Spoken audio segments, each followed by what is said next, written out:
tuluyan na nga po na mas lumayo pa sa ating bansa yung minomonitor natin na bagyo, at ito ay tinatawag natin na Severe Tropical Storm Tapa. Yung Tapa po yung international name niya, at hindi po ito yung galing sa Pilipinas na Tapa. Ito po ay galing sa Malaysia, na ang ibig sabihin ay malaking catfish doon sa kanilang bansa. Ibig sabihin parang hito po ito na mas malaki. At sa kasalukuyan, itong si Tropical Storm Tapa ay nasa 1,095 kilometers west-northwest ng extreme northern Luzon, at wala itong magiging epekto sa anumang parte ng ating bansa. Also, hindi po nakakaapekto sa ating bansa yung habagat, pero hindi ibig sabihin nito na wala na yung habagat. So yung habagat ay nandyan pa rin, pero hindi ito direktang nakakaapekto ngayon sa anumang parte ng ating bansa.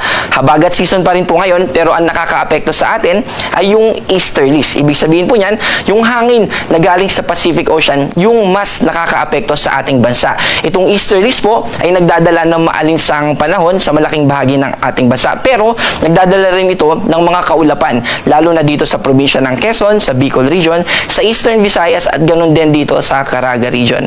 Dito naman sa Metro Manila at sa natitirang bahagi ng ating bansa ay mananatiling maaliwalas ang ating kalangitan. Ibig sabihin, mas mababa yung tsansa ng mga pag-ulan. Pero, nandun pa rin yung posibilidad ng mga localized thunderstorm, usually sa hapon at sa gabi. And posible din early in the morning.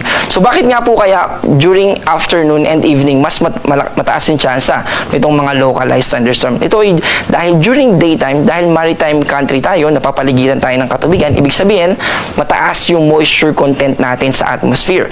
At during daytime, kapag naaarawan yung kalupaan natin, dahil mainit yung hangin na yan, ay pupunta siya paakyat, papunta sa malamig na part ng atmosphere. Yung tinatawag po natin yon na updraft or evaporation. And then during daytime, tanghali, yung evaporation na yon, nagko-collect pa siya, naghihintay pa tayo na maging mature yon through condensation, ay mag-move po yung clouds na yon, at nakadepende kung kailan siya magiging well-developed para mag-produce ng precipitation or ng mga pag-ulan. At usually, nagiging matured na yung kaulapan natin, convective clouds yung tawag natin, na magpaulan during afternoon and evening. Kaya mas tumataas yung tsansa ng mga localized thunderstorm, lalo na sa hapon at sa gabi.